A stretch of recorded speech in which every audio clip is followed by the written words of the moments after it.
Health is wealth. आप जानते हैं कि यदि शरीर है तो सब कुछ भी है, और हम आपको समय समय पर अलग अलग जानकारियां देते हैं। और आज की जो जानकारी है वो स्वास्थ्य से जुड़ी जानकारी है और महत्वपूर्ण जानकारी, जिसे कहा जा सकता है कि एक महत्वपूर्ण जानकारी होगी। और यदि आप भी इस बीमारी से ग्रस्त हैं तो आप हमारे इस चैनल को लाइक और सब्सक्राइब करें। इस जानकारी को जो है वो आगे शेयर करते चलें, क्योंकि आज हम एक महत्वपूर्ण जानकारी जो है वो आपको दे रहे हैं।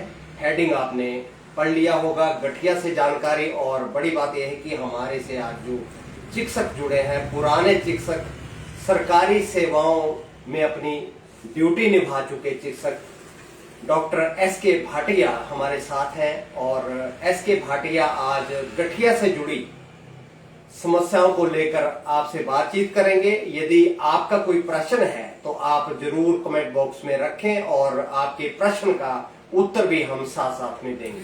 तो आपसे विनम्र प्रार्थना रहेगी आप हमसे जुड़ें, और अगर आपकी कोई बात है तो आप बात रखें। हमारे साथ हैं डॉक्टर भाटिया जी।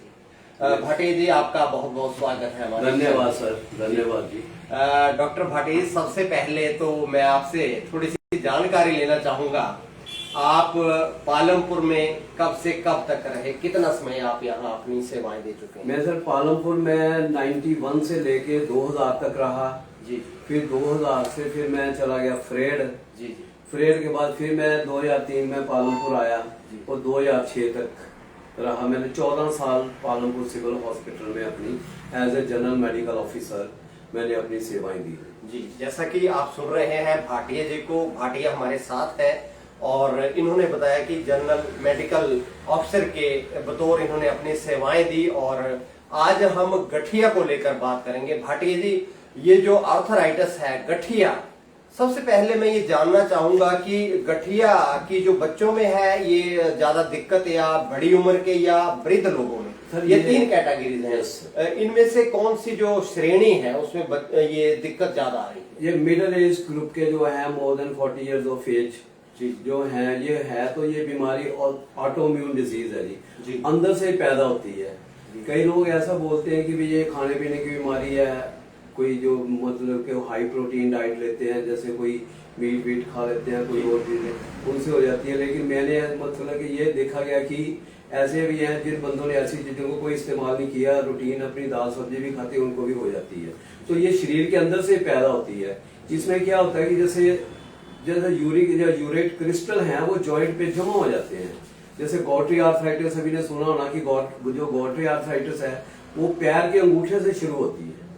जैसे मान लिया किसी ने कोई हैवी डाइट खा ली, जैसे वो राजमा माँ या मीट वीट खा लिया, अगले दिन उस पेशेंट को जो पैर का अंगूठा है इसमें सोजिश आ जाती है। जैसा कि हम अभी देख रहे थे क्लिनिक में डॉक्टर साहब के जो निजी प्रैक्टिस कर रहे हैं यहाँ, तो यहाँ अभी कुछ समय पहले हमने एक जो मरीज था वो हमने देखा जो कि इसी बीमारी से बिल्कुल ग्रस्त था। हाँ जी। वो तो उसका भी ऐसे था। फिर मैंने उसको जैसे हिस्ट्री ली, हिस्ट्री में उसने बताया कि मैंने मतलब कि नए साल के चक्कर में थोड़ा नॉन वेज वगैरह खा लिया, तो उस चक्कर में उसको वो मतलब कि हो गई है बीमारी। उसका जो अंगूठा था वो सोजिश, और उसमें सोजिश आ गई। जी भाटिया जी, ये जो गठिया बीमारी है, ये इसके कितने प्रकार हैं? ये सर जो गठिया, जैसे रूमेटाइड आर्थराइटिस है, प्लेन आर्थराइटिस है, गॉट्री आर्थराइटिस है। जैसे रूमेटाइड आर्थराइटिस जो है वो जोड़ों की बीमारी है जी। जैसे बड़े जोड़ हैं, कहीं को फ्लिटरिंग आर्ट है, कहीं को छोटे जोड़ों में होती है। तो जो रूमेटाइड आर्थराइटिस है ये एक अंदर से ही पैदा होता है क्या सिस्टम, उसमें क्या कि आरए फैक्टर बोलते हैं, जिसमें कि रूमेटाइड फैक्टर बोलते हैं। वो उसमें ब्लड में जैसे हम टेस्ट करेंगे तो वो पॉजिटिव आ जाएगा। तो ये जो है इसमें क्या है, बड़े जॉइंट है, जैसे रिस्ट जॉइंट हो गया, एल्बो जॉइंट हो गया, हमारा शोल्डर जॉइंट हो गया, नी जॉइंट हो गया, एंकल जॉइंट हो गया। तो इनमें ये ज्यादा मतलब के रहती है ये। जी।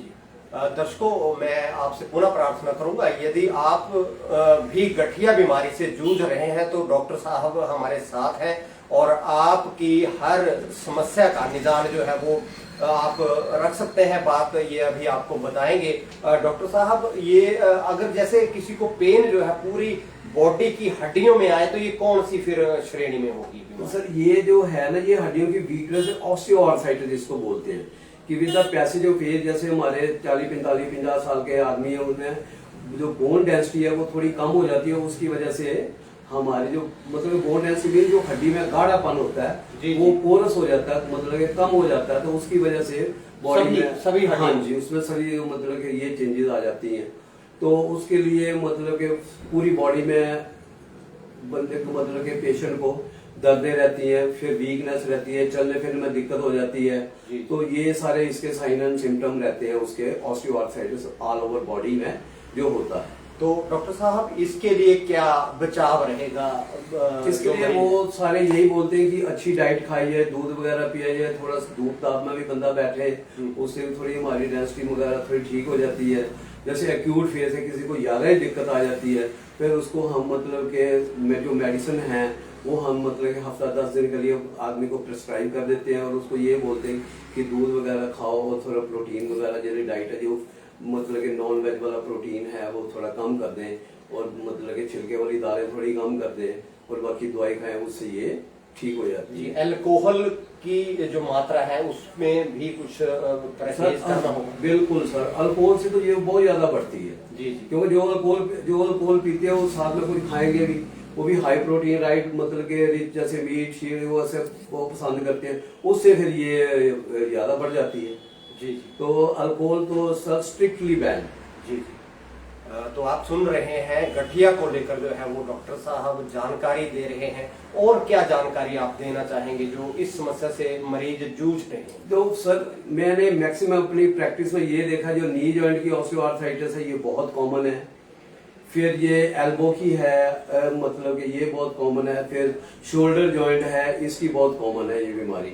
इसमें कई बार तो ऐसे होता है कि जो शोल्डर जॉइंट बंदे का स्टिफ ही कर जाता है, हिलता जुलता ही नहीं है।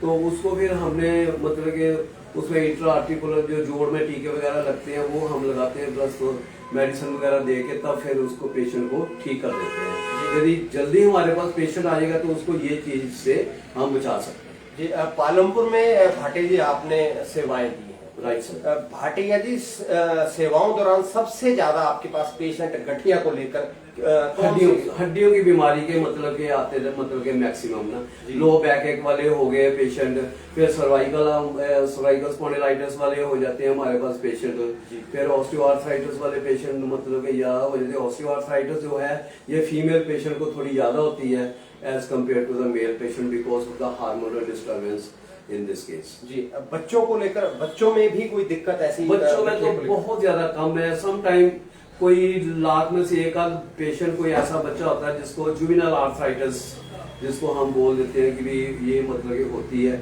लेकिन that is a very very मतलब के अनकॉमन। जी डॉक्टर साहब, गठिया जो बीमारी है, जो आज इन दिनों जो सीजन चल रहा है, ठंड का मौसम है, तो आप क्या एक जो है वो एक तरह से उनको जो प्रिकॉशंस हैं वो देना चाहेंगे? प्रिकॉशन सर इसमें ये है कि ठंड से अपना बचाव रखो, क्योंकि जैसे मतलब के पैरों को अपने जो ठंड है वो पैरों से चढ़ती है, तो पैरों को मतलब के जराब जरूर डाल के ये रखें, सिर को अपने ढक के रखें। मोर ओवर की इमीडिएट मतलब के घर में जैसे किसी ने ब्लोअर वगैरह हीटर चलाया था तो घर का जो कमरे का टेम्परेचर डिफरेंट है, इमीडिएट आप बाहर चले जाओगे उसमें एक्सपोजर के चांसेस ज्यादा रहते हैं। तो उसमें ये रहेगा कि साथ में हड्डियों के साथ साथ माइल्ड बीमारी जो मसल की पेन है वो भी साथ में हो जाती है। तो जैसे मतलब कि आप अपने कमरे से बाहर निकल तो धीरे धीरे मतलब कि एकदम मतलब के कोल्ड मतलब के एटमॉस्फेयर को एक्सपोज इमीडिएट ना हो, इसके लिए आप थोड़ा परहेज करेंगे तो ये हम इससे हम बच सकते हैं। बाकी ये है तो खाने पीने की बीमारी है, जैसे हम मतलब के छिलके वाली चीजें जो हाई प्रोटीन वाली चीजें इनको थोड़ा कम कर देंगे तो ये हम इसको कंट्रोल में ले आएंगे। जो ऑस्टियोआर्थराइटिस है दिस इज ये एज रिलेटेड प्रॉब्लम है, जो पेशेंट हैं वो मोर देन 55 इयर्स के एज जो है बोन डेंसिटी कम होने की वजह से ऑस्टियोआर्थराइटिस एज 45 के ऊपर। हाँ जी, ये एज रिलेटेड है ऑस्टियोआर्थराइटिस। बाकी ये जो रूमेटॉइड आर्थराइटिस है, मेन आर्थराइटिस है, जोड़ों की बीमारी, ये भी ऑटोइम्यून है, लेकिन इसका उस खाने पीने से कोई लेना देना नहीं। जी, आर्थराइटिस जो है जी, इसके लिए कम से कम मरीजों को क्या एक्सरसाइज की आप सलाह देंगे? सर जो मतलब कि इसमें ये होता है जैसे मान लीजिए किसी को आर्थराइटिस रिस्ट जॉइंट का आ गया, उसको रिस्ट जॉइंट में मूवमेंट करने में पेशेंट को फील मतलब कि उसको पेन होता है। जी। और हम क्या करेंगे कि पहले उसकी पेन को सबसाइड करेंगे, फिर धीरे धीरे उसको बोलेंगे कि अपनी ये मतलब कि कभी रिस्ट को नीचे करो, थोड़ा ऊपर करो, कोई लेफ्ट करो, फिर राइट करो।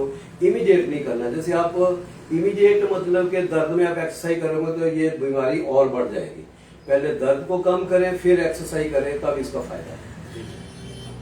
तो आपने यहाँ सुना भाटिया जी जो है वो गठिया को लेकर जो है वो जानकारी दे रहे हैं, और यहाँ पालमपुर के वार्ड नंबर 3 में अपनी निजी यहाँ प्रैक्टिस कर रहे हैं। यहाँ मरीज जो है वो आते हैं और गठिया से जुड़ी समस्याओं का हल यहाँ जान रहे हैं। यदि आप भी गठिया से जूझ रहे हैं तो आप यहाँ क्लिनिक में आए। डॉक्टर भाटिया जी जो है वो अपना संपर्क नंबर यहाँ हमें देंगे, और आप फोन के जरिए भी जो है वो अपनी बीमारी का हल ढूंढ सकते हैं।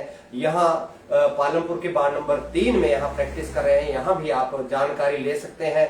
और नई जानकारी के लिए हम फिर आपसे जुड़ेंगे, तब तक इजाजत दीजिए। और भाटिया जी का भी हम यहाँ धन्यवाद करेंगे जो हमसे जुड़े।